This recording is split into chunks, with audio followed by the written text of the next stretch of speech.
আল্লাহ রমজান মাস চলে এসেছে, ও মালিক জীবনে অনেক রোজা ছাড়ছি, এইবার নিয়ত করেছি মালিক আবার যখন হায়াতে রমজান তুমি আমাকে পাওয়াই দিছো গো, গত রমজানে কত আপনজন দুনিয়ায় ছিল, আজকে তারা দুনিয়াতে নাই, আমারও তো এমন হতে পারতো এই রমজান হয়তো আমি হায়াতে নাও পাইতে পারতাম। আল্লাহ তুমি যখন রহমতের মাস, নাজাতের মাস, মুক্তির মাস তুমি আমাকে আমার হায়াতে আবারও পাওয়া দিছো মালিক, তওবা করলাম আর জীবনে কোনোদিন তোমাকে নারাজ করব না। আল্লাহ পাক তোমার উপর খুশি হইয়া তোমার জীবনের সবগুলা গুনাহকে আল্লাহ নেকি বানাইয়া, আল্লাহ গুনাহগারের নাম, গুনাহগারের খাতা থেকে তোমার নামটারে কাইটা আল্লাহ সাথে সাথে ওলির খাতায় উঠায় দেয়। একটু জোরে কন্যা সুবহানাল্লাহ, আর একটু জোরে কন্যা সুবহানাল্লাহ। এ যুবক, যৌবনে তুমি মনে করেছো আমি হয়তো অনেক হায়াত আরো পাবো, আগামী বছর রোজা ঠিক না হয় রাখবো, এই বছর রোজাগুলি রাখতে পারবো না, এরপরের বছর রোজাগুলি রাখবো, কিন্তু একটু ডানে তাকায় দেখো তোমার বয়সের যুবক কবরে শুয়ে রয়েছে, বামে তাকাইলে দেখবা খেলার সাথী কবরে চলে গেছে, চুনদারি পাকার টাইম পায় নাই, পায় নাই, পায় নাই রে যুবক, চুল দাড়ি সাদা করার টাইম সে পায় নাই। তোমারও তো এমন হইতে পারে আগামী বছর রমজান হয়তো তোমার আমার হায়াতে নাও মিলতে পারে, অতএব এই রমজানটারে তুমি গনিমত মনে করো। আল্লাহ কিন্তু প্রথম একবারই তোমাকে আমাকে রোজা দিয়া দেন নাই, আল্লাহ পাক রব্বুল আলামিন সিস্টেমে দিয়েছেন কেমনে রমজানের রোজা ফরজ হয়েছে। আমার নবী প্রথমে তিনি রমজান মাসের রোজা তো প্রথমে ফরজ ছিল না, নবী মাসে 3টা রোজা রাখতেন, এটা ছিল নবীর অভ্যাস। আল্লাহর নবী প্রথমে 3টা রোজা রাখতেন, এটা নফল রোজা। সাহাবায়ে কেরাম নবীর দেখা থেকে তারাও 3টা রোজা রাখতেন, 3টা রোজা রাখতেন। এরপরে দেখা গেল এই অভ্যাস থেকে একবার রমজান একটা রোজা ফরজ করে দিল আল্লাহ, দ্বিতীয় ধাপে রোজাটা ফরজ করলো কোন রোজা? আশুরা রোজাকে আল্লাহ পাক ফরজ করলো, আশুরা রোজাকে ফরজ করলো। প্রথমে আল্লাহ তার হাবিবরে দিয়া অভ্যাস করাইলো, মাসে 3টা রোজা রাখায় অভ্যাস করাইলো। এরপরে আশুরা রোজাটাকে আল্লাহ ফরজ করে দিল, নবীজি নিজে রোজা রাখেন, সাহাবায়ে কেরাম সবাই তখন রোজা রাখছেন। একটা রোজা আশুরার রোজা, আশুরার রোজা ফরজ হওয়ার পর এইবার দেখা গেল আল্লাহ পাক রমজানের রোজাকে আল্লাহ পাক ফরজ করেছেন, কিন্তু অপশন দিয়েছেন, অপশন।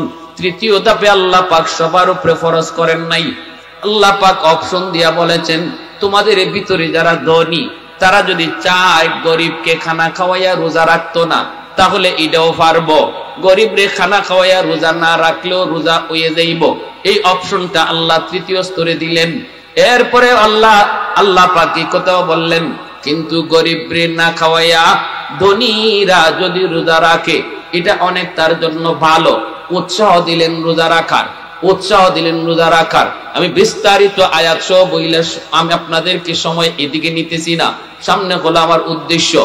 তাহলে আল্লাহ পাক রব্বুল আলামিন প্রথমে অভ্যাস করাইলেন, তারপরে একদিন রোজা ফরজ করলেন আশুরার। 3 নম্বরে আল্লাহ পাক অপশন দিলেন রোজা রাখতেও পারো নাও রাখতে পারো, ধনীরা রোজার না রাইকা গরিবরে খাওয়াইলেও চলবে, তবে রোজা রাখাটা বালা। এইটুকু বইলা আল্লাহ পাক তৃতীয় স্তর কাটাইলেন। চতুর্থ পর্যায়ে আল্লাহ পাক ফাইনাল সিদ্ধান্ত দিয়ে দিলেন ফামান শাহিদা মিনকুমুশ শাহরা ফালইয়াসুমহু, যদি তোমাদের ভিতরে কেউ রমজান মাস পায় অবশ্যই তাকে রোজা রাখতে হবে। এইবার এই আয়াতে আল্লাহ পাক ধনীদেরকে আর ছাড় দিলেন না, সবাইকে বললেন রোজা রাখতে হবে, ধনী গরিব সবাইকে রোজা রাখতে হবে। এইভাবে ধাপে ধাপে 4টা ধাপে আল্লাহ পাক রমজানের রোজা তিনি ফরজ কইরা এইবার ঘোষণা দিয়ে দিলেন বান্দারি জানোনি যদি তুমি রমজানের রোজাগুলি আমি আল্লাহর ভয়ে রাখো ফলাফল কি জানোনি, তোমার লাভ কি হবে জানোনি? কয় লাআল্লাকুম তাত্তাকুন, তুমি মুত্তাকি হবা, দৌলতে তাকওয়া তোমার হাসিল হবে। জোরে কোন সুবহানাল্লাহ। প্রশ্ন করবেন হুজুর আল্লাহ আল্লাহ পাক যে বললেন ইয়া আইয়ুহাল্লাযীনা আমানু কুতিবা আলাইকুমুস সিয়াম কামা কুতিবা আলাল্লাযীনা মিন ক্বাবলিকুম লাআল্লাকুম তাত্তাকুন। রমজানে রোজা রাখলে আল্লাহ পাক মুত্তাকি বানাবে। এই মুত্তাকি হইলে লাভ কি? মুত্তাকি হইলে লাভ কি? আল্লাহ পাক কই মুত্তাকি যদি তুমি হও লাভ হলো তুমি আমার ওলি হয়ে যাবা। কেমনে কয় আলা ইন্না আউলিয়া আল্লাহি লা খাউফুন আলাইহিম ওয়ালা হুম ইয়াহজানুন আল্লাযীনা আমানু ওয়া কানু ইয়াত্তাকুন। তুমি যদি মুত্তাকি হও তাহলে তুমি আল্লাহর ওলি হয়ে যাবা। এইবার আপনারা প্রশ্ন করবেন হুজুর আল্লাহর ওলি হইলে লাভ কি? আল্লাহ কয় আলা ইন্না আউলিয়া আল্লাহ লা খাউফুন আলাইহিম ওয়ালা হুম ইয়াহজানুন। যদি তুমি ওলির দপ্তরে নাম লেখাইতে পারো রে যুবক, আল্লাহ কয় তোমার জীবনে কোনো ভয় নাই, কোনো পেরেশানি নাই। দুশমন তোমাকে আঘাত করবে, সুপার পাওয়ার লইয়া আমেরিকা আসবে, এই বিষয়টা তোমার ভয় লাগতে পারে। কিন্তু যদি তুমি রমজানের রোজা যথাযথ রাইখা রোজার হক আদায় কইরা তুমি আমি আল্লাহর কাছে ওলির লিস্টে নাম লেখাইতে পারো, দুশমন যত শক্তি নিয়ে আসুক তোমার কোনো ভয় নাই। এই বিষয়টা আমি আল্লাহ দেখব। সুবহানাল্লাহ। একটু জোরে কন্যা সুবহানাল্লাহ। শুধু ভয় নাই, পেরেশানিও নাই, তোমার জীবনের কোন পেরেশানিও নাই। পেরেশানির বস্তু তোমার আসবে, কিন্তু আমি আল্লাহ সমাধান করব। সুবহানাল্লাহ। জোরে আওয়াজ দিয়া। এ আল্লাহর গোলাম, যদি তুমি নিজেকে মুত্তাকি বানাইতে পারো, আল্লাহর ওলি হইতে পারো, তাহলে তো আল্লাহ পাক রব্বুল আলামিন তোমার জীবনের যত ভয় ভীতি আছে, তোমার জীবনের যত পেরেশানি আছে, সব কিছুর জিম্মাদার আল্লাহ নিজে হয়ে যাবেন। এই ওয়াদা তো আল্লাহ দিয়েছেন। অতএব ভাইরা বন্ধুরা, আজকে দুশমন অনেক শক্তি নিয়ে মাঠে নামছে। America super power, Russia super power, Britain super power, NATO super power, সব অত্যাধুনিক অস্ত্র ওদের কাছে। মারামারি লাগলে আমাদের কাছে অস্ত্র নাই, আমাদের কাছে কোনো পাওয়ার নাই। কিন্তু আল্লাহ কই বান্দা তোর কাছে একটা বহুত বড় অস্ত্র আছে, সেটা হলো তাকওয়া। যদি তুমি তাকওয়া হাসিল করতে পারো, ময়দানে তোমাকে মারতে হবে না, তুমি দাঁড়ায় থাকবা, মারবো আমি আল্লাহ। ওয়ামা রামাইতা ইয রামাইতা ওয়ালাকিন্নাল্লাহ রামা। আল্লাহ যে মারে, আল্লাহ যে নিজে মারে, এটা হইল দলিল। আল্লাহ কয় বন্ধু, বদরে তোমরা যারা যুদ্ধে শামিল হয়েছো, বন্ধু আল্লাহ বলতেছে তার হাবিবকে, বন্ধু বদরে তোমরা যারা যুদ্ধে শামিল হয়েছিল তোমার সাহাবী লইয়া, তোমরা কিন্তু মারো নাই, মারছি আমি আল্লাহ। আল্লাহু আকবার। জোরে বলেন, আর একটু জোরে বলেন, মারছে কে? একটু জোরে মালিকের নামটা কও না যুবক, একটু জোরে কও না কে? আল্লাহ নিজে মারছে, আল্লাহ নিজে। এজন্য আল্লাহ পাক রব্বুল আলামিন কয় বান্দা রে, তুই যখন তওবা করবি, তওবার দ্বারা আমি আল্লাহ তোর উপরে তো খুশি হই। তওবা করে তুই রমজানের রোজাগুলা রাখা শুরু করে দে। অতীতে রোজা তুমি রাখছো না, এইবার কাটি দিলে তওবা করো আল্লাহ, আর জীবনে কোনোদিন রোজা ছাড়বো না, একটা রোজা আমি ছাড়বো না। আমি আল্লাহ তওবার উসিলায় তোমার এই রোজা না রাখার গুনাহ আমি মাফ করে দিব। তবে যেহেতু এটা আমার হক, কাজা আদায় করার চেষ্টা করবা। হক যদি কারো নষ্ট করা হয়, বান্দার হক নষ্ট করলে এটা ফেরত দাও, আল্লাহর হক নষ্ট করলে কাজা আদায় করো। এই দুইটা জিনিস কইরা তুমি তওবা করো রে বান্দা। আল্লাহ পাক রব্বুল আলামিন কয়, তখন তোমার রোজা না রাখার যত গুনাহ পিছনে ছিল, এই সবগুলা গুনাহকে আমি আল্লাহ নেকি বানায়া দিব। সুবহানাল্লাহি ওয়া বিহামদিহি, সুবহানাল্লাহিল আযীম। তওবার এত পাওয়ার। এ যুবক, অনেক যুবক রমজান মাসে রোজা রাখে না, মনে করে কষ্ট হয়, কষ্ট হয়। মা বাপেও মনে করে যে থাক, পোলাটা এখনো বড় হইছে না, এখনো সহ্য ক্ষমতা হইছে না, রোজা রাখবো না আরো পরে, আরো পরে কইতে কইতে আর জীবনে রোজা রাখা হয় নাই। কত যুবক কবরে কম বয়সী চলে গেল, ঠিক কিনা জুড়ে বলেন? কত যুবক নামাজ পড়ব কইতে কইতে আর তার জীবনে নামাজ পড়া হলো না, বেনামাজি অবস্থায় কবরে চলে গেল। এজন্য আমার ভাইরা, তওবাকারী তওবার দ্বারা আল্লাহ পাকের ওলি হয়, তওবাকারী তওবার দ্বারা আল্লাহর ওলি হয়। তওবাকারী তওবা করার আগে যত বড় গুনাহগার থাকে, তওবার পরে সে তত বড় নেককার হয়ে যায়। কারণ গুনাহগুলোকে আল্লাহ পাক মুছে দেওয়ার পর ওই গুনাহ পরিমাণ বুড়া পরিমাণ জায়গা আল্লাহ পাক রব্বুল আলামিন তখন আর খালি রাখেন না, এই খালি জায়গাটা নেকি দিয়ে ভরপুর করে দেন। আমলনামার ভিতরে যতগুলি গুনাহ ছিল রে যুবক, রোজা না রাখার যতগুলি গুনাহ তোমার পিছনে ছিল, এই গুনাহগুলি আমলনামায় উঠছে। কিন্তু এই বছর রোজা রাখার নিয়ত কইরা খাটি দিলে, তওবা কইরা যখন তুমি কইছো আল্লাহ আর জীবনে রোজা ছাড়বো না, তখন আল্লাহ পাক রব্বুল আলামিন ওই পিছনের যতগুলা গুনাহ ছিল তোমার রোজা না রাখার কারণে আমলনামার ভিতরে ছিল, এই আমলনামার এই গুনাহগুলাকে আল্লাহ পাক মুছে দেওয়ার পর আমলনামার এই জায়গাটা খালি হয়ে যায়, গ্যাপ হয়ে যায়। তোমার এই দিকেও কিছু নেকি আছে, এই দিকেও নেকি আছে, কিছু না কিছু নেকি আছে।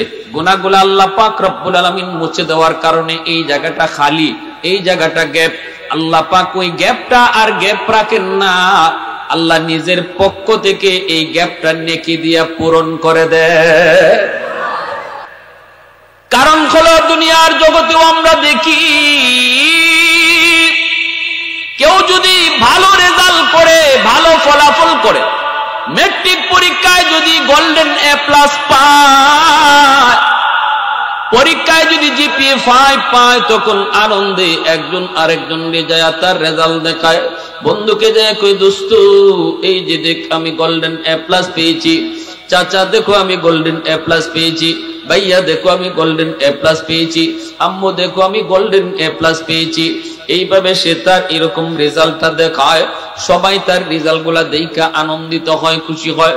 কিয়ামতের ময়দানে আল্লাহ পাক বান্দাকে যখন ডান হাতে আমলনামা দিবে, তওবাকারীকে আল্লাহ যখন ডান হাতে আমলনামাটা দিবে, জান্নাতের সার্টিফিকেট হলো ডান হাতে আমলনামা পাওয়া।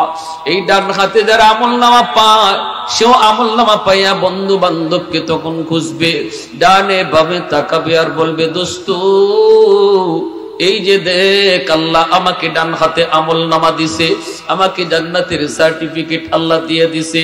খুশিতে একে অপরকে তার আমলনামা দেখাবে। তখন একজন হাতে নিয়ে কইব দেখি দেখি আল্লাহ তোরে কেমনে এত ভালো রেজাল্ট দিল।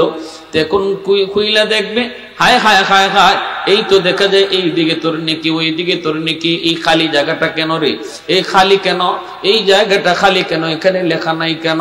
মনে হয় এই জায়গায় তোর গুনাহ ছিল, আল্লাহ দয়া করে আজকে তোর গুনাহটাকে আল্লাহ মাফ করে দিছে, তুই তো আল্লাহর দয়ায় তুই জান্নাত পাইছো। এতটুকু কথা কয়ে যেন তওবাকারীকে হাসরের মাঠে কেউ শরম লজ্জা দিতে না পারে, এজন্য আল্লাহ পাক নিজের পক্ষ থেকে এই খালিটা আর খালি রাখেন না, আল্লাহ নিজের পক্ষ থেকে নেকি দিয়া ভরপুর করে দেয়। মুসলমানের আওয়াজে সুবহানাল্লাহ। ये जिक्र खुदा दिल में सदा रखने दिया कर, ये जिक्र खुदा दिल में सदा रखने दिया कर, और नक्शे खुदा दिल में जमा रखने दिया कर। क्या जाने हक इस्लाम है कोई फضل इलाही, हर वक्त दरे कल्ब खला रखने दिया कर। मुर्शिद की नजर गाज़ बसर से न होती है, क्या खुश नजरी खुश नजरी खुश नजरी है, क्या खुश नजरी खुश नजरी खुश नजरी है।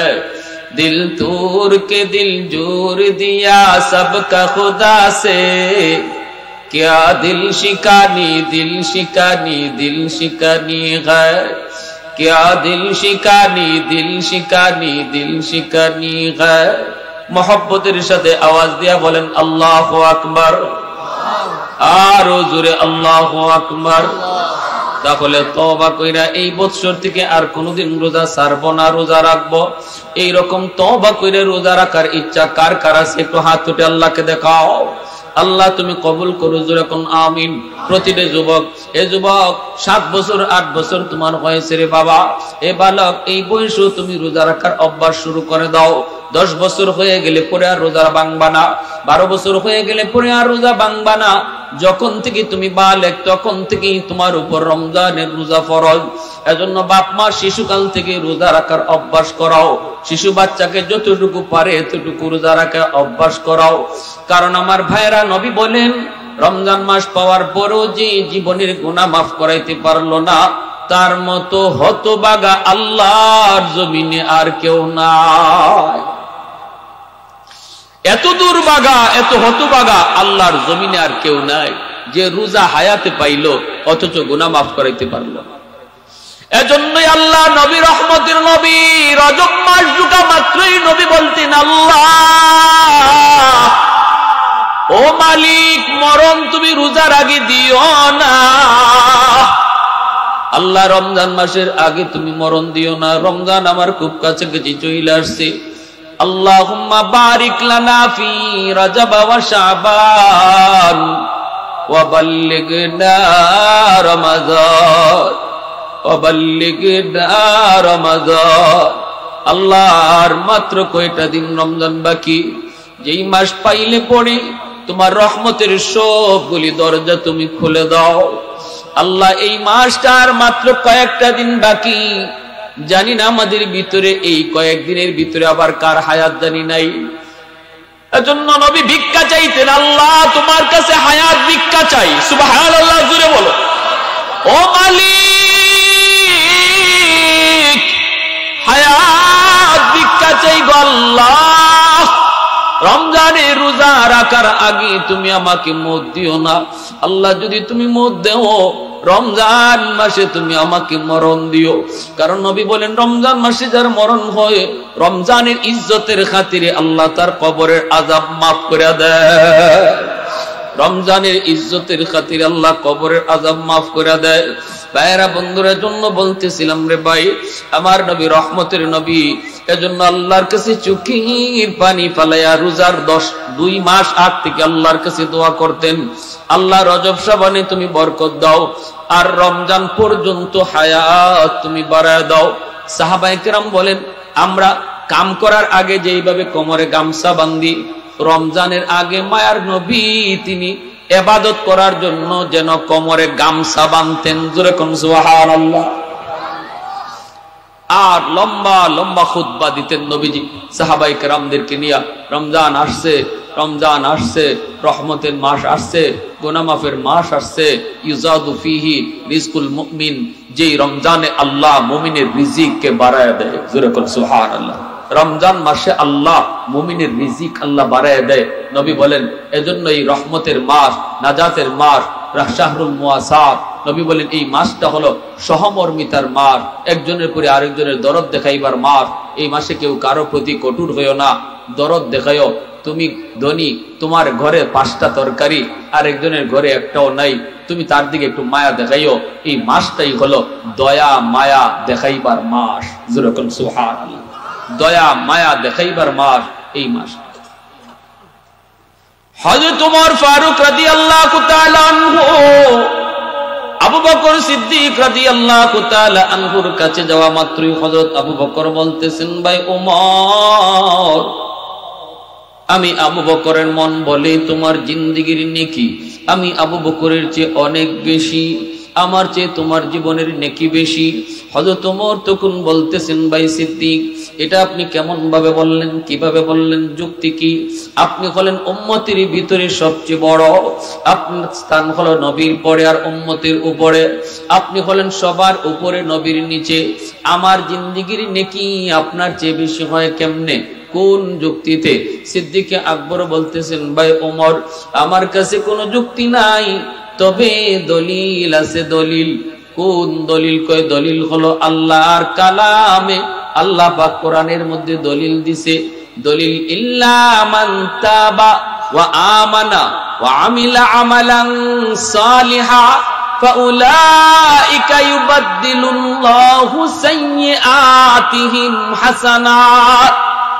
আল্লাহ পাক বলেছেন তওবার দ্বারা আল্লাহ পাক পিছনের জীবনের যত গুনাহ থাকে সব গুনাহরে আল্লাহ নেকি বানায় দেয়। তাহলে যার যত গুনাহ আছে তার তত নেকি হয়ে যায়। ও ভাই ওমর, তোমার পিছনের জিন্দেগির গুনাহ আমার চেয়ে বেশি ছিল, ইসলাম গ্রহণ করার আগে তুমি গুনাহ আমার চেয়ে বেশি করেছো, এইবার তুমি তো তওবা করে ঈমান আনার কারণে আল্লাহ পাক ওই গুনাহগুলোকে যদি আল্লাহ নেকি বানায় দেয় তাহলে নেকিও তো এখন বেশি হয়ে গেল। সুবহানাল্লাহ। এই কথা বলতে হযরত ওমর ফারুক রাদিয়াল্লাহু তাআলা আনহু, হযরত ওমর ফারুক রাদিয়াল্লাহু তাআলা আনহু এইবার তিনি চোখ দিয়ে দর দর করে পানি পড়ে, তিনি কাঁদতেছেন আর বলতেছেন, ভাই আবু বকর, আমি এত কিছু বুঝি না, আমি এত কিছু বুঝি না, যদি আমি ওমরের জীবনের নেকি তোমার চেয়ে বেশি হয় তাহলে আসো আমরা দুইজনে জীবনের নেকি বদলা বদলি করি। জীবনের নেকি তুমি আবু বকর, আমি উমর, আমার জিন্দেগীর সব নেকি তোমাকে দিয়ে দিব, তুমি তোমার জিন্দেগীর সব নেকি আমারে দিবাইনি, না লাগতো না, তোমার জিন্দেগীর সব নেকি লাগতো না, তুমি আমাকে এক রাইতের নেকি দিবাই। সুবহানাল্লাহ, জোরে কোন, আরেকটু জোরে কোন না সুবহানাল্লাহ। সিদ্দিক আকবর বলে, ওমর কোন রাতের নেকির কথা বলছো, কোন রাতের নেকি চাও? হযরত ওমর বলে, যেই রাতে তুমি আমার মায়ার নবীর সাথে হিজরত করেছিলা, যেই রাতে তুমি আমার মায়ার নবীর সাথে হিজরত করেছিলা ভাই আবু বকর, ওই এক রাতের নেকি যদি তুমি আমাকে দাও তাহলে আমি ওমর আমার জিন্দেগীর সব নেকি তোমাকে দিয়ে দিব। কি পরিমাণ ভয় ছিল তাদের অন্তরে, হযরত ওমরের কলিজার ভিতরে ভয়, হায় রে আমি কোথাও আটকা পড়ে যাই, আমার রাজত্ব পরিচালনা করতে যায় কোথাও নিয়ে আটকা পড়ে যাই, কোথায় কোন জায়গায় জানি ভুল হয়েছে, কোথায় কোন জায়গায় জানি আমার দ্বারা কোন ত্রুটি হয়ে গেছে, আমি আবার আটকা পড়ে যাই। এই ভয়ে হযরত ওমর বলতেছে, ভাই আবু বকর, আমি ওমর আমার জিন্দেগীর সবগুলি নেকি তোমাকে দিয়ে দিব। কি পরিমাণ নেকি ওমরের জিন্দেগিতে ছিল।